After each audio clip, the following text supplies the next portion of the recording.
प्रभु नित्यानंद श्री अद्वैत गदाधर शिवासदि गौर भक्तवृंद हरे कृष्णा कृष्ण कृष्ण हरे हरे हरे राम राम राम हरे हरे।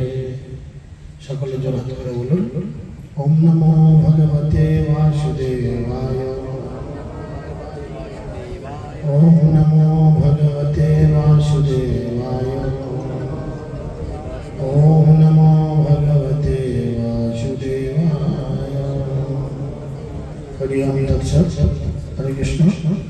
सर्वप्रथम सकल के आंतर्जातिक कृष्ण भवनान्वित संघ तथा इस्लाम नाम हाटार पक्ष থেকে সকলকে দামোদর মাসের প্রীতি শুভেচ্ছা এবং অভিনন্দন জ্ঞাপন করি। আপনারা সকলেই জানেন এখন সেই মহিমান্বিত দামোদর মাস চলছে, যে মাসে আমরা ভগবানকে অনায়াসে খুব অল্প কিছুর মাধ্যমে খুশি করতে পারি। তো কেবলমাত্র এই মাসে ভগবানকে একটি করে ঘৃত প্রদীপ নিবেদন করার মাধ্যমে আমরা ভগবানকে খুশি করতে পারি। তো এই মাসে কতগুলি করণীয় বিষয়। প্রথমত এই মাসে বেশি করে হরিনাম জপ, হরিকথা শ্রবণ এবং দামোদরকে প্রদীপ নিবেদন, তার সাথে সাধু সংযোগ, এই চারটি বিষয়ে বিশেষ করে এই মাসে করলে ভালো হবে। তো আমরা বিকাল থেকে আপনাদের এই এলাকায় নগর সংকীর্তন, বর্ণাঢ্য শোভাযাত্রা সহ প্রসাদ বিতরণ করা হয়েছে এবং তারপরে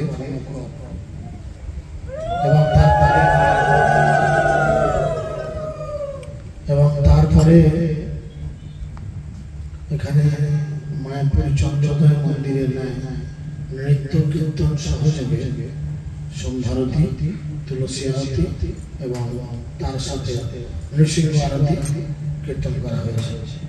এখন আমরা অল্প কিছু সময় হরিকথা শ্রবণ করার চেষ্টা করব এবং তারপরে আপনাদের সকলকে একটি করে ঘিয়ের প্রদীপ দেওয়া এবং এই প্রদীপ নিয়ে আপনি শ্রী দামোদরকে আরতি নিজের হাতে করতে পারবেন।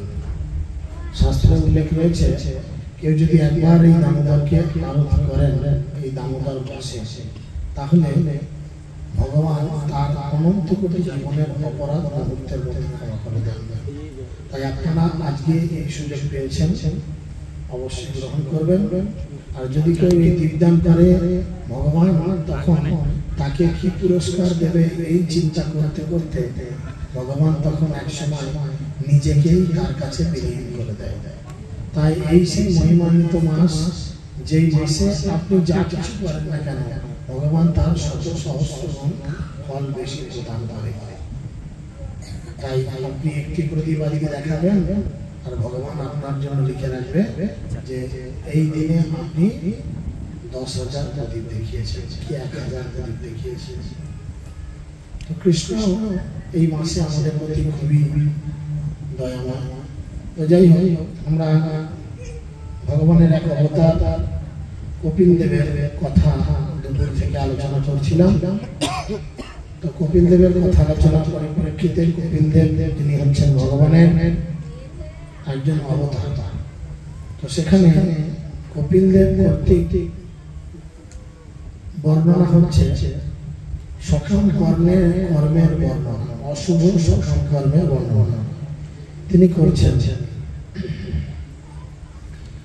কপিল দেব বলছেন শ্রী কপিল উবাচ তস্য জনানুনাম না অয়ং বেদ রুবিক্রমঃ কাল্যমান বিবালিন বয়োগীরাবলি। পরমেশ্বর ভগবান বললেন মেঘপুঞ্জ যেমন শক্তিশালী বায়ুর প্রভাব জানে না, ঠিক তেমনই জড় চেতনায় আচ্ছন্ন ব্যক্তি কালের অসীম বিক্রম জানতে পারে না, যার দ্বারা সে পরিচালিত হয়।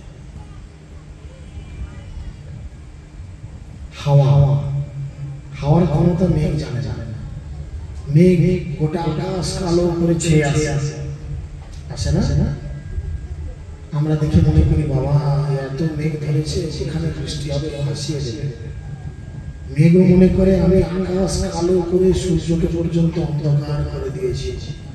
কিন্তু মেঘ জানে না দমকা হাওয়া যদি আসে, তার সেই জড়ো করা কালো মেঘপুঞ্জকে কি করবে, সরিয়ে অন্য কোথাও নিয়ে চলে যাবে। ঠিক সেরকম জড় চেতনায় যাদের মন আচ্ছন্ন হয়ে আছে, তারা জানে না যে অসীম কালের কি প্রভাব। একটু হামিং এর মতো হচ্ছে, কালের অসীম বিক্রম সে জানতে পারে না, যার দ্বারা সে চালিত হয়।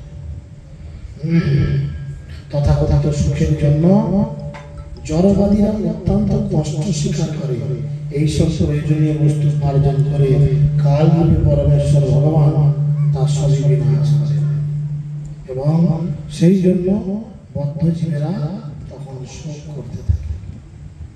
ভগবান কি করেন, কাল রূপে সব কিছু হরণ করে নেন। গীতায় ভগবান এক জায়গায় অর্জুনকে বলছেন, মৃত্যু সর্বস্ব হরণ অহম। অর্জুন, আমি প্রতিটা জীবের কাছে মৃত্যু রূপে যাই, আর গিয়ে কি করি, সব কিছু হরণ করে নিয়ে চলে আসি। আপনার বাড়ি, গাড়ি, টাকা পয়সা, আপনার স্ত্রী, পুত্র, কন্যা, আপনার চাকরি, আপনার ব্যবসা, সব কিছু কি করে মুহূর্তের মধ্যে তিনি হরণ করে নিয়ে চলে আসে। আছে না? বিশাল কোটিপতি লোক, প্রচুর পয়সা, গাড়ি বাড়ি, সুন্দরী স্ত্রী ইত্যাদি রয়েছে, তাই না? সব কিছু রয়েছে, কিন্তু হঠাৎ মৃত্যু এলো, এসে কি করে সব কিছু তার কাছ থেকে কেড়ে নিয়ে চলে যায়। তো সেই জন্য বলছে ভগবান সবকিছু বিনাশ করে, এবং সেই জন্য ভগবানের এই বিনাশ লীলা দেখে সাধারণ মানুষ শোক করে। পথভ্রষ্ট জড়বাদী ব্যক্তি জানে না যে তার দেহটি হচ্ছে অনিত্য। এই শরীর কি অনিত্য, এখন আছে, কিছুক্ষণ পরে নাও থাকতে পারে। শরীর অনিত্য, জানো সার, তাতে নানাবিধ বিপদ। এই শরীরটা একে অনিত্য, তারপর এই শরীরে রয়েছে কি নানা রকমের বিপদ, নানা রকমের বিপদ। তো সেই বিপদ থেকে যদি আমরা উদ্ধার পেতে চাই, সচ্চিদানন্দ ভক্তিনাথ ঠাকুর বলছেন, শরীর অনিত্য জানসার, তাতে নানাবিধ বিপদ ভার, নাম আশ্রয় করি যতনে তুমি থাকো ভালো মাঝে। সমস্ত বিপদ থেকে যদি তুমি উদ্ধার পেতে চাও, তাহলে তোমাকে কি করতে হবে, নামকে আশ্রয় গ্রহণ করে, নামের আশ্রয় থাকতে হবে। কি নাম? দিদির নাম, দাদার নাম, নেতার নাম, নেত্রীর নাম, বাবার নাম, মায়ের নাম, কার নাম? ভগবানের সেই দিব্য নাম। সেই নামের আশ্রয় করে যদি আমরা থাকি, তাহলে কি হবে, নাম আশ্রয় করি থাকো তুমি, তাহলে সমস্ত বিপদ দূরে চলে যাবে। নাম বিনা আর কিছু নাহি তো 14 ভুবন মাঝে। এই যে সমগ্র ব্রহ্মাণ্ডের মধ্যে মোট 14টি ভুবন রয়েছে, 7টি পাতাল এবং আমাদের উপরে 6টি লোক, এবং এই লোক হচ্ছে মোট 14টি লোক। এই 14টি লোকের মধ্যে কেবল মাত্র যদি আমরা উদ্ধার পেতে চাই, তাহলে আমাদের কি করতে হবে, কেবলমাত্র নামকে গ্রহণ করতে হবে, তাছাড়া উদ্ধার থাকবে না। সেই জন্য সবাই জানে এই শরীর অনিত্য, অজ্ঞানতাবশত সে সব কিছুকে কি মনে করে, সত্য বলে মনে করে। এমন ভাবে সে জড় আসক্ত হয়ে যায় যে সে তার প্রতি বড় আসক্তি প্রকাশ করে। জীব এই সংসারে যে যে জনিতেই জন্মগ্রহণ করে, সেই জনিতেই সে বিশেষ সন্তোষ লাভ করে, আমি বেশ ভালো আছি, এবং সেই অবস্থায় সে কখনো বিরক্ত হয় না। একটা কুকুরকে গিয়ে জিজ্ঞেস করো, হ্যাঁ গো তুমি কেমন আছো, খেতে পড়তে সব পাচ্ছ, অসুবিধা, খাওয়া একটু অসুবিধা, সব ঘরে বাথরুম হয়ে গেছে, তো খাওয়ার এখন একটু অসুবিধা হচ্ছে, কিন্তু তবু কুড়িয়ে বাড়িয়ে এঁটো কাটা খেয়ে বেশ ভালোই আছে। তো সেই জন্য সেই অবস্থায় কখনো বিরক্ত হয় না। আমরা আমাদের বিভিন্ন খারাপ ভালো অবস্থার মধ্যে পড়ি, কিন্তু কখনো আমরা বিরক্ত হই না। আমরা জড় শরীরে কত সমস্যা ভোগ করি, এই জড় দেহে নিয়ে কত সমস্যা আমাদের সামনে এসে দাঁড়ায়, কিন্তু আমরা কখনো কি তার জন্য বিরক্ত হয়েছি যে এই সমস্যা থেকে কি করে মুক্ত হব, সেরকম কোনো প্রচেষ্টা করেছি? একমাত্র মুক্ত হওয়ার পথ ভগবানের চরণে আশ্রয়। ভজ হরে মন শ্রী নন্দ নন্দন অভয় চরণারবিন্দ। কেবলমাত্র ভগবানের সেই অভয় চরণ, তার চরণে আশ্রয় গ্রহণ করলে তবে আমাদের মুক্তি। যে বিশেষ জনিত বদ্ধজীব রয়েছে তাতেই সে সন্তুষ্ট থাকে। মায়ার আবরণোত্তপ্ত অভাবের দ্বারা বিমোহিত হয়ে সে যদি নরকেও থাকে, তার সেই শরীরকে সে কখনো ত্যাগ করতে চায় না, কারণ সেই নারকীয় অবস্থাকে সে সুখকর বলে মনে করে। যে অবস্থাতেই থাকে, যদি সে নরকেও থাকে, তাহলে এই শরীরকে ত্যাগ করতে চায় না। কেউ মরতে চায় না, মরতে চায়। হাত কেটে বাদ চলে যাক, নাক কেটে বাদ চলে যাক, তো মরতে আমি চাই। কিন্তু জীবনে সব থেকে বড় শক্তি কি? সব থেকে বড় শক্তি হচ্ছে মৃত্যু, যেটা আপনার হবেই হবে। এখানে সবাই বসে ঘাড় দোলাচ্ছেন, ভাবছেন অনেকগুলো খিচুড়ির ডাবা চাপা দেওয়া আছে, হয়তো ভাবছেন যে হ্যাঁ ডাবু ডাবু করে হয়তো কপালে জুটে, কিন্তু গ্যারান্টি নেই দুটো ব্যাং হয়তো করে গেল না। খাবেন বলে নাও জুটতে পারে, রাস্তায় যেতে যেতে হয়তো সাথে কামড়ে মেরেও দিতে পারে। রাত্রিরে গিয়ে বাড়িতে বিছানায় শুলেন, কাল সকালে ওখান থেকে নাও উঠতে পারে। হবে না? হতে পারে না কি আমাদের জীবনে? কিন্তু এগুলো সাড়ে, কিন্তু একটা জিনিস আমাদের সঙ্গে হবে, যেটাকে বলে ইউনিভার্সাল ট্রুথ, সেটা হচ্ছে মৃত্যু আসবে। আর আমরা এই বদ্ধজীব মৃত্যুর জন্য কোনো প্রস্তুতি নেই। বিয়ে করব তার জন্য কত প্রস্তুতি, 20 দিন আগে মাস করছে ক্যান্ডেল হবে, তাই না? রাঁধুনি ঠিক হচ্ছে 6 মাস আগে, ব্রাহ্মণ ঠিক হচ্ছে 1 বছর আগে, রেজিস্ট্রি হচ্ছে 6 মাস আগে মিনিমাম, হচ্ছে না? বাড়িতে মুদিখানা আনাজ বাজার চলে আসছে 2-3 দিন আগে। সামান্য একটা বিবাহের জন্য যদি এতটুকু প্রস্তুতি থাকে, মৃত্যু জীবনের সব থেকে বড় পরীক্ষা, আমরা তার জন্য কোনো প্রস্তুতি নেই না। বলো কোনো প্রস্তুতি আছে যে আমি এইভাবে মৃত্যুবরণ করব? মনে মনে বড় সহসা মানুষ বিরক্ত হয়ে বলে মরে গেলেই বাঁচা যায়। অবশ্যই মরে গেলে বাঁচা যায়, আপনি বলছেন ঠিক আছে, কিন্তু কিভাবে মরবে? লরির নিচে লাফ দিবেন, ট্রেনের নিচে লাফ দিবেন, না সাম্পাটি মাটির মতো করবেন, গলায় ধরে নিতে কেউ হাতে লণ্ঠন থাকবে, হাতে লণ্ঠন কেন নেবেন? গলায় যে দড়ি নিতে যাচ্ছে বলে যদি সাপে খায়। তো সেই জন্য আমরা যেরকম নরকীয় অবস্থাতেই পড়ি না কেন, আমাদের চেতনার কোনো পরিবর্তন হয় না। জীবনে প্রথম প্রায়োরিটি ভগবানকে দেওয়া উচিত, সেটা আমরা মনে করি না। দেহ, স্ত্রী, পুত্র, গৃহ, পশু, ধন, বন্ধু ইত্যাদির প্রতি গভীর আসক্তির ফলে জীব তার জড়জাগতিক জীবনে এই প্রকার সন্তোষ অনুভব করে। এই প্রকার সঙ্গের প্রভাবে বদ্ধ জীব নিজেকে কৃতার্থ বলে মনে করে। উৎকণ্ঠায় সর্বক্ষণ দগ্ধ হওয়া সত্ত্বেও এই প্রকার মূর্খরা তাদের তথাকথিত কুটুম্বদের ভরণ পোষণের জন্য দুরাশাগ্রস্ত হয়ে সর্বদা নানা প্রকার পাপ কর্মে লিপ্ত। এখানে কুটুম্বদের সেরকম তিরস্কৃত করে। ডাকাত কি করে? ছিনতাইবাজ বা ডাকাত কি করে? পকেট থেকে টাকা বার করে না, জোর করে টাকা বার করে না। তো এখানে তিনি বলছে এটা ঠিক সেরকম আমরা তাদের জন্য কি করি? বিভিন্ন পাপ কর্মে পর্যন্ত লিপ্ত হয়ে যায়, তাদের শুধুমাত্র সামান্য সুখের জন্য। যে রমণী মায়ার দ্বারা তাকে মোহিত করে, তাকেই সে তার হৃদয় এবং ইন্দ্রিয়কে অর্পণ করে।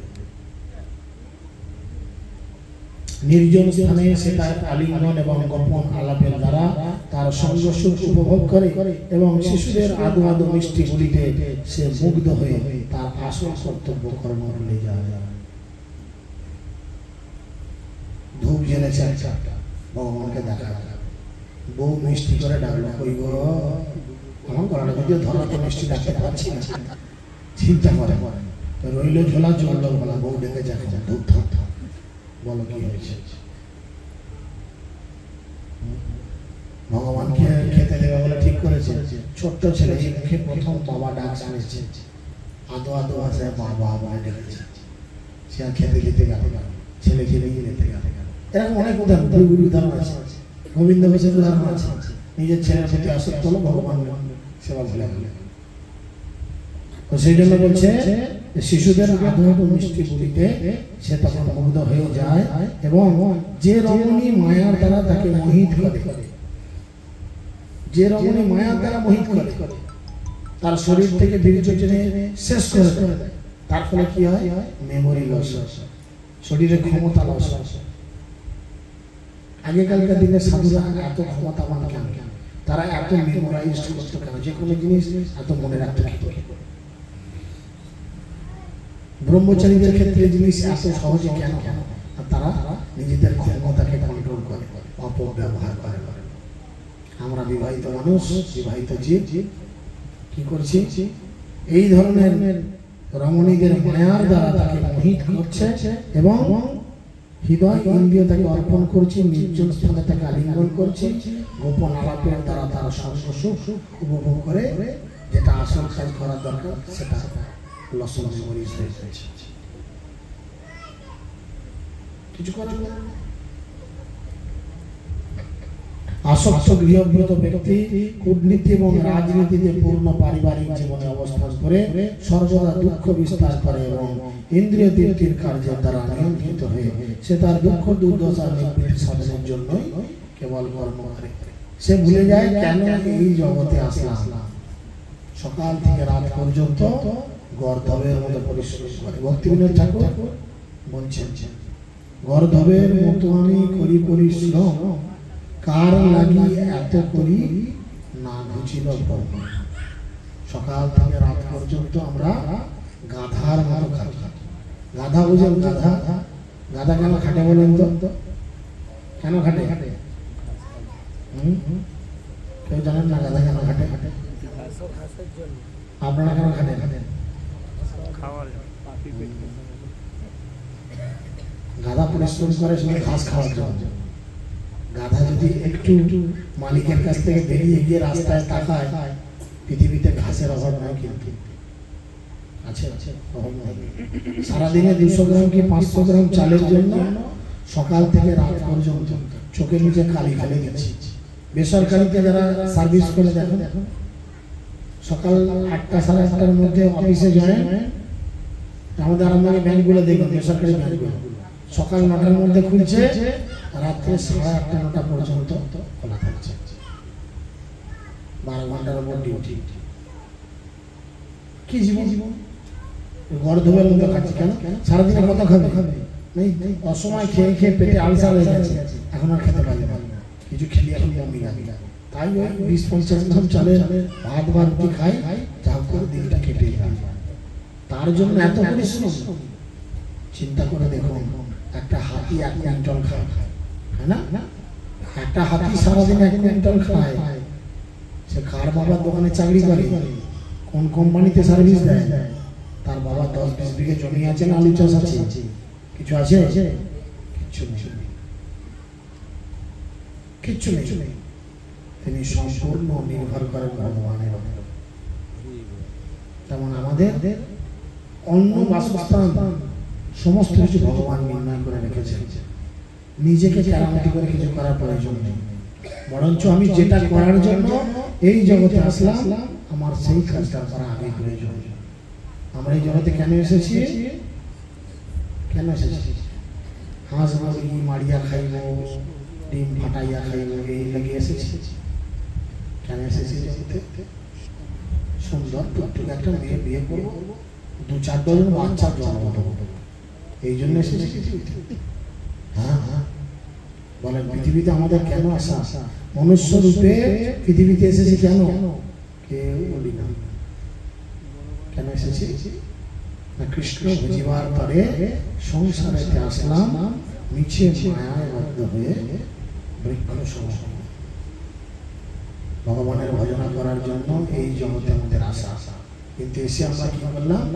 বৃক্ষের মতো হলাম। বৃক্ষ গাছ, গাছের যেমন কোনো চেতনা নেই, গাছ জামা কাপড় পরে না, গাছের কোনো রকম নিজের ফিলিং বলতে কিছু নেই। রোদ, জল, ঝড়, বৃষ্টি, বর্ষাঘাত দেখে দাঁড়িয়ে আছে। আমরা মনুষ্য দেহ লাভ করে যদি রাধা কৃষ্ণের ভজনা না করি তাহলে কি হবে? দুর্লভ মানব দেহ লোভিয়া সংসারে, কৃষ্ণ না ভজিলি আনন্দ কহিবি কাহারে। কৃষ্ণ না ভজার আনন্দ কাকে বলে? কৃষ্ণ যারা না ভজনা করেছে মুখগুলো দেখো কি আনন্দ আছে। বিড়ি টেনে ঢুকে গেছে চল আনন্দ আছে। মদ খেয়ে খেয়ে টোটোতে পরে পরে যাচ্ছে, কত সুন্দর জায়গা না মথুরা, ব্রহ্মাণ্ডের তৃতীয় ফেভারিট স্থান ভগবানের মথুরা। সে এমন তার মানে পেছনে ধান ভাঙা হয়ে গেছে, সে মথুরা বলে প্রশ্ন চিহ্ন। মথুরা সেটা কোথায়? উত্তরপ্রদেশ, কালীপুরের পাশে একটা মথুরা যেটা এক বিখ্যাত জিনিসের জন্য এর নাম মথুরা থেকে হয়ে গেছে মধুরা। কত কত সুন্দর নাম, যেই নাম স্মরণ করলে জীবের ঊর্ধ্বগতি হয়।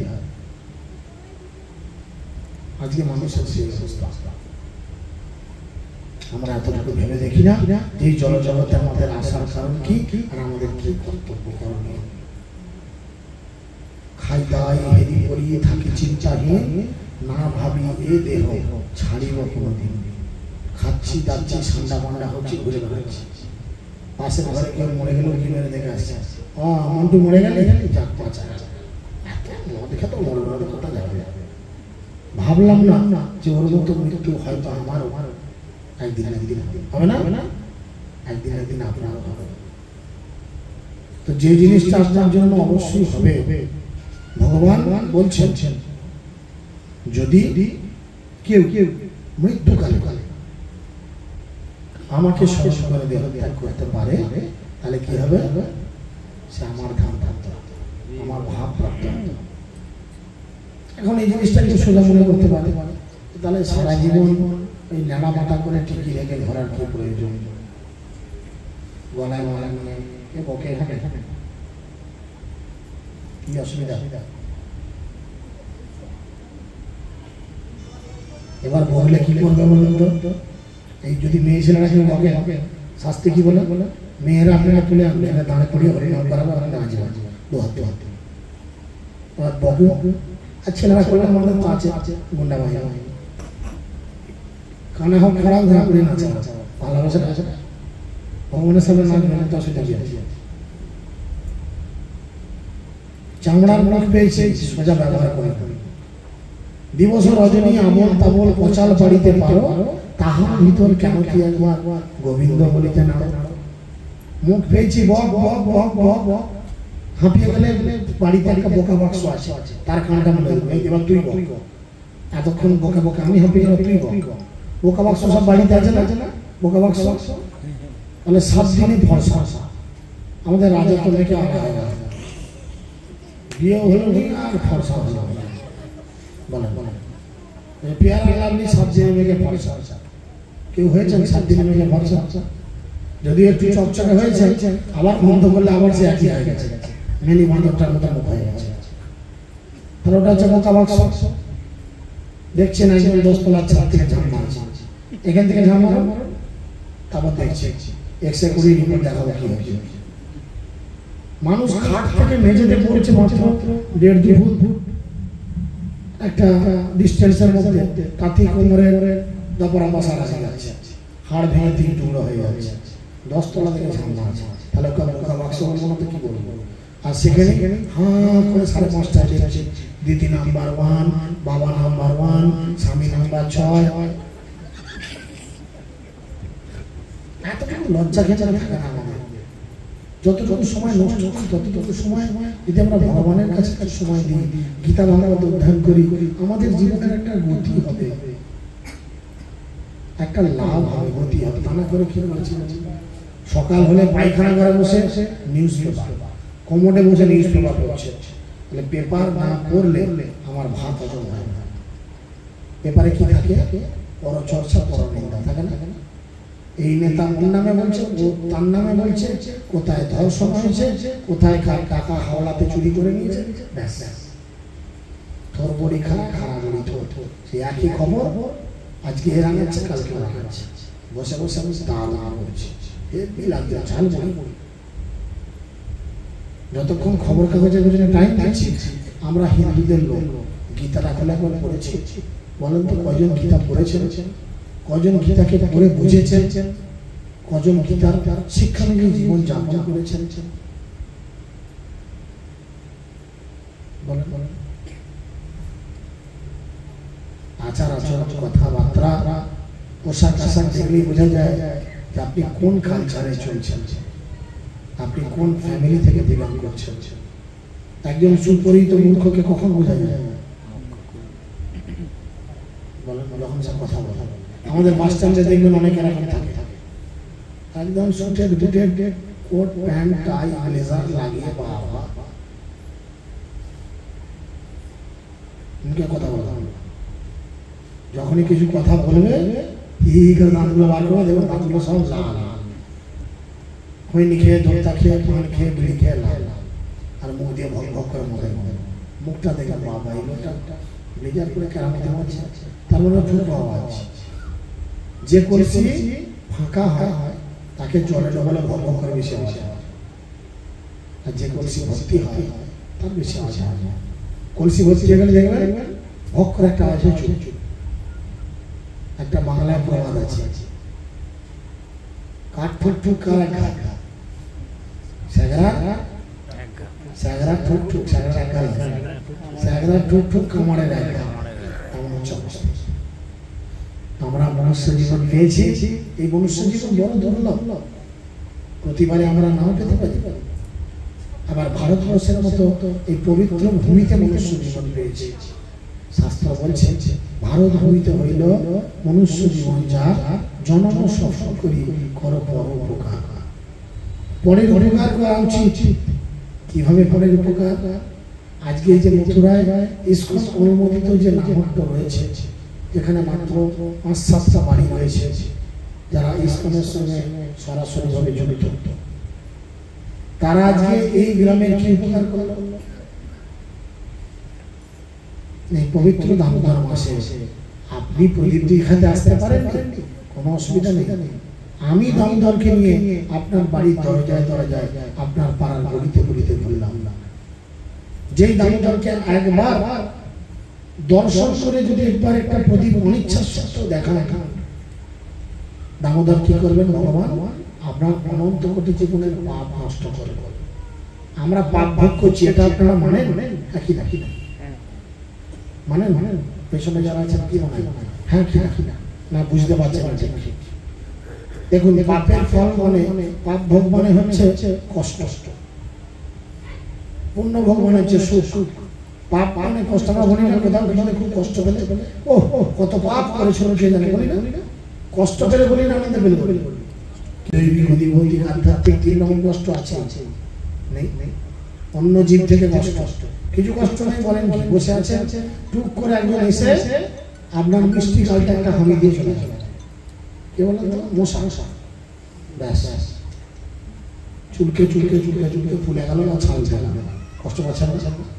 রাস্তায় দিদি হেলমেট পরে মোটরসাইকেল চালাচ্ছে, দুটো ভিড় একটা বলতে হেলমেটের ফাঁকে ঢুকে যাবে, এরকম অভিজ্ঞতা নাই? কেমন দেবে কামড়ে মাথা ফুলে হেলমেট ঢুকবে না। বলো বলো।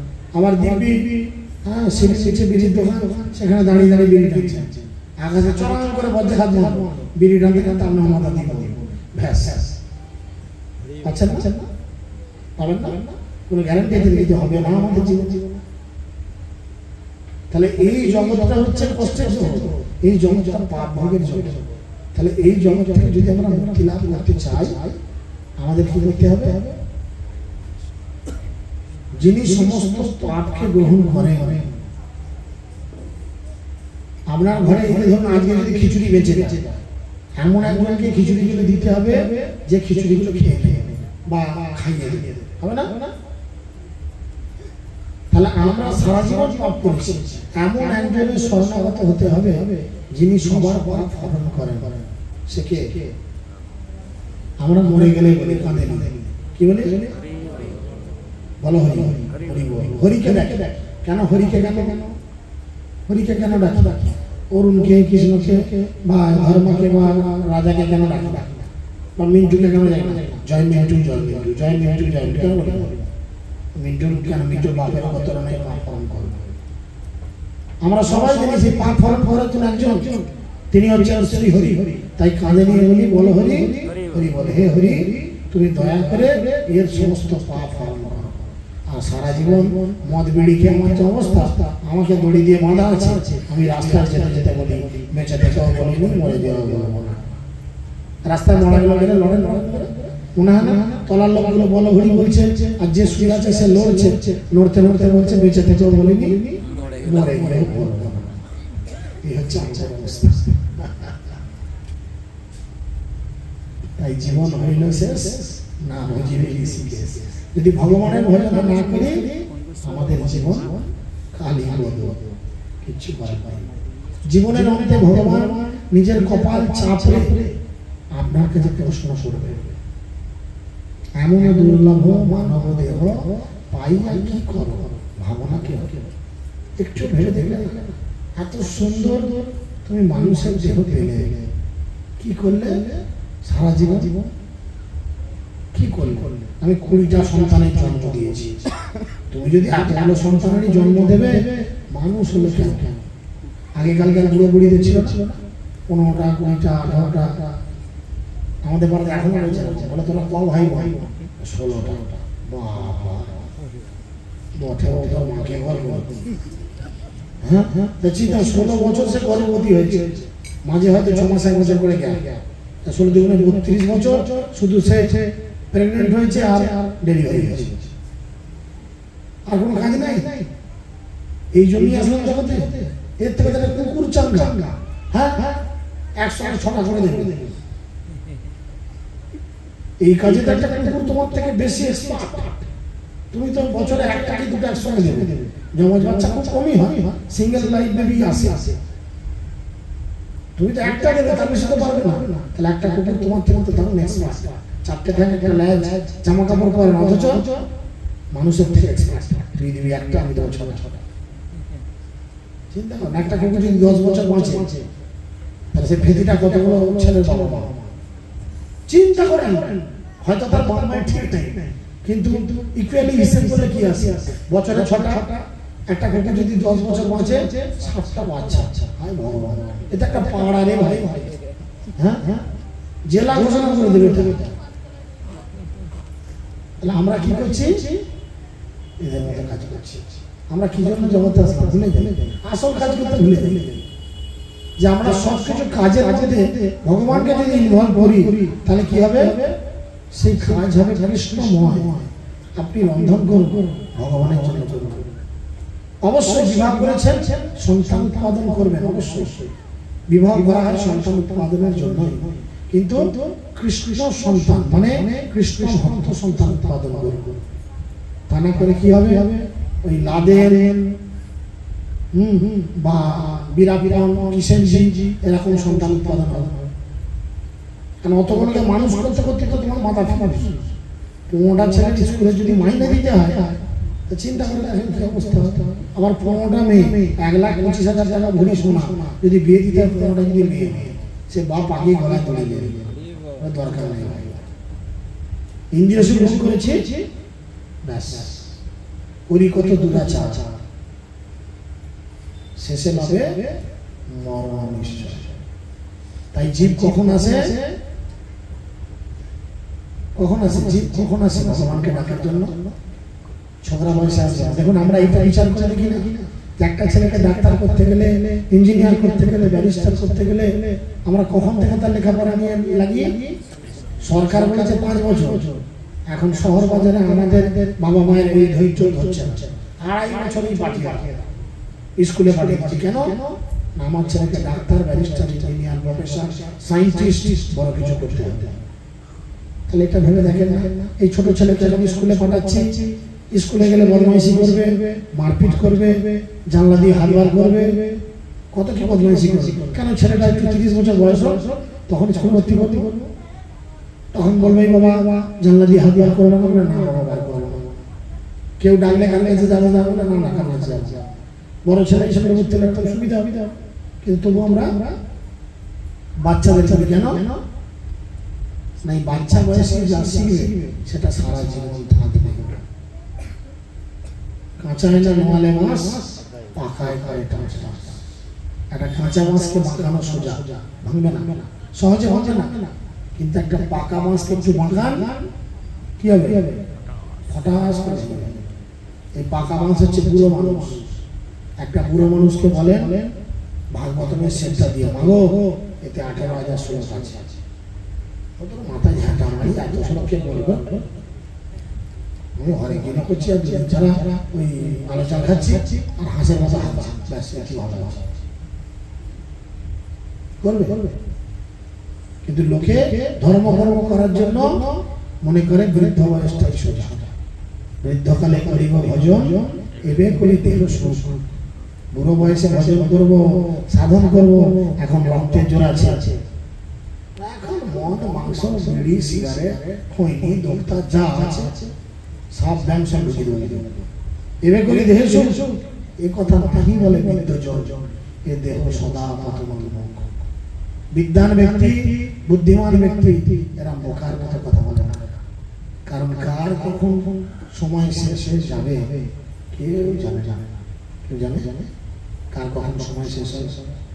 তাই এই পবিত্র দামোদর মাস আমরা সুযোগ পেয়েছি, জানি না আগামী বছর আমরা কজন বাঁচবো, কজন মরবো কেউ বলতে পারবে না যে আমরা আগামী বছর বাঁচবই, বলা যায় না। তাই যা পেয়েছি এই কাজের মধ্যে সুযোগ লাগিয়ে ভগবানের সেবা পুজো করে, ভগবানের সন্তুষ্টি অর্জন করে ভগবানের কাছে ফিরে যাওয়ার জন্য আমাদের অবশ্যই চেষ্টা করতে হবে। তাই এই সেই পবিত্র দামোদর মাস আপনারা চেষ্টা করবেন। আমি আপনাদের আমিষ আহার ছাড়তে বলছি না, যে মাছ মাংস খাওয়া ছেড়ে দেবেন বলছি না, একদম না। অন্তত আর 10-12 দিন পরে আছে, এই কটা দিন চেষ্টা করবেন। 10-12 দিন না খেলে মরে যাবে, কেউ মরে যাবে। 10-12 দিন না খেয়ে যদি কোনো সমস্যা হয় বলবেন, ফ্রিতে চিকিৎসা দেব। এই 10-12 দিন মাছ মাংস খেলে যদি আপনার এর কারণে কোনো সমস্যা হয় আমাকে জানাবেন বা বিদ্যুৎ সঙ্গে যোগাযোগ করবেন। আমি পেশায় যে চিকিৎসক, আমি আপনাদের ফ্রিতে চিকিৎসা দেব। কারণ আমরা দেখি আমাদের কাছে লাইন দিয়ে এই মাংস খাওয়া লোকগুলোই বসে থাকে, নিরামিষাশী লোক বেশি বসে থাকে না। কারণ তারা নিয়ম মেনে চলে, প্রকৃতির নিয়ম, ভগবানের নিয়ম মেনে চলে। তাই তাদের রোগ জ্বালার পরিমাণ অন্যদের থেকে অনেক কম। তো সেই জন্য বছরে 12 মাসের 11 মাস মাছ মাংস খাচ্ছেন, খান। কিন্তু প্রত্যেক বছর যদি আগামী দিনে আপনারা সকলে কুশল থাকেন, ভালো থাকেন, অবশ্যই সামনে বছর, এবছর এটা দিন বাকি পালনই করার চেষ্টা করুন। আর না পারলে অন্তত সামনে বছর এই যে কার্তিক দামোদর মাস, আমাদের দুর্গা পূজার পরে যে লক্ষ্মী পুজো হয়, ওই দিন থেকে রাস পূর্ণিমা পর্যন্ত যে 1 মাস, এই 1 মাস হচ্ছে দামোদর ব্রতের মাস। 1 মাস একটু নিরামিষ খান, ডাল, পোস্ত, অন্যান্য আরো অনেক নিরামিষ খাবার আছে, মাছ মাংস, পেঁয়াজ রসুন একটু এড়িয়ে চলুন। এতে আধ্যাত্মিক উন্নতি হবে। যে উন্নতির জন্য আপনি মৃত্যুর পরে ভগবত ধাম যাওয়ার সুযোগ লাভ করবেন। আর তা না হলে কিন্তু পালাবার পথ নয়। যত টাকা ইনকাম করেন, যত দেখতেই সুন্দরী হন, আর যতই আপনার জেট খেলে নিরাপত্তা থাকে, পালাবার পথ না। কি আছে পিছিয়ে, সবার পিছনে দেখেন জন বসে আছে, 13টা ক্যামেরা, হাই মেগাপিক্সেল ক্যামেরা। আপনার দিকে সেট করে রেখেছে। সমস্ত কর্তব্য কর্ম রেকর্ডিং হয়েছে, কারণ জানে মানুষ হচ্ছে একটা বেহারা জন্তু। এক্ষুনি আপনাকে ধরে নিয়ে গিয়ে বলবে তুই মদ খেয়েছিলি, তুই হাঁস মেরেছিস। না স্যার, আমি করিনি সব, ওসব এক্সেলের কাজ। যারা কম্পিউটার ছেলে বলবে ওসব এক্সেলের কাজ, অফিস এক্সেলের কাজ। আমার মুখটা বসিয়ে দিয়েছে, ওটা আমি না বলবে। জানে মানুষের তার জন্য ভগবান কি করেছেন, 2 রকম ডিপার্টমেন্ট দিয়েছে, 3 রকম ডিপার্টমেন্ট দিয়েছে। এক রকম ডিপার্টমেন্ট হচ্ছে চিত্রগুপ্ত, নাম শুনেছেন? চিত্রগুপ্ত। চিত্রগুপ্ত মানে কি? চিত্র মানে ছবি, গুপ্ত মানে লুকিয়ে লুকিয়ে। ওর কাজই হচ্ছে ক্যামেরা নিয়ে ক্লিক ক্লিক করে আপনার সমস্ত ছবি তুলবে। আপনি ভাবলেন সিসি ক্যামেরা বাথরুমে নেই, এই জগতের লোক সিসি ক্যামেরা বাথরুমে বা বেডরুমে দেয়, কিন্তু যমরাজের ক্যামেরা বাথরুম বেডরুম সব জায়গাতে আছে। কারণ সে জানে এই ব্যাটা বাথরুমে ঢুকে বলবে এখানে তো ক্যামেরা নাই, একটা বিল খেয়ে না খেলে বাইরে পায় না, ব্যাস ধরাবেন, ক্লিক করে ছবি টাকা। একটা ডিম সত্যি পকেটে করে নিয়ে গেছে, কেউ কথা নাই, বাথরুমে ঢুকে ঢুকে ঠিক ঠিক করে ছবি, কোনো চিন্তা নেই, পালাবার মত নাই, কোথাও যেতে পারবেন না। এর থেকে সারেন্ডার ভালো। আর দ্বিতীয় জন কি আছে, প্রত্যেকের অন্তরে, যেটা প্রথম লাইনে বললাম, প্রত্যেকের হৃদয়ের মধ্যে বসে রয়েছে একজন। কে বলেন? ভগবান। সবার হৃদয় আছে। সে কি হিসাবে আছে? সাক্ষী হিসাবে। আপনি যেমনি বলবেন না আমি মুরগি মারিনি, ওটা আমার ছবি, বলে ঠিক আছে, একদম সাক্ষী সহ পেশ করবে। সাক্ষী হাজির হবে, সে ছিল ভেতরে, হ্যাঁ স্যার আমি জানি, হ্যাঁ স্যার আমি জানি, ও বেটা খেয়েছে, আমি দেখেছি। ভগবান যার হয়ে সাক্ষী দেবে, আপনার কিছু করাতে হবে। যদি থাকে চালিয়ে যান, পয়সা পয়সা করে বলবেন পাঠিয়ে থাকে। আর যদি ভেতরে ভয় থাকে তাহলে পালাবার পথ না। শাস্ত্রে বলছে হরিনাম করজিৎ, বাকি সব মিছে, পালাবার পথ নাই, জম আছে মিছে। তাই এখনো সময় আছে, যদি পারেন নিজেদের পরিবর্তন করুন। হরে কৃষ্ণ হরে কৃষ্ণ, কৃষ্ণ কৃষ্ণ হরে হরে, হরে রাম হরে রাম, রাম রাম হরে হরে। আলোচিত বিষয়ের উপর কোনো প্রশ্ন?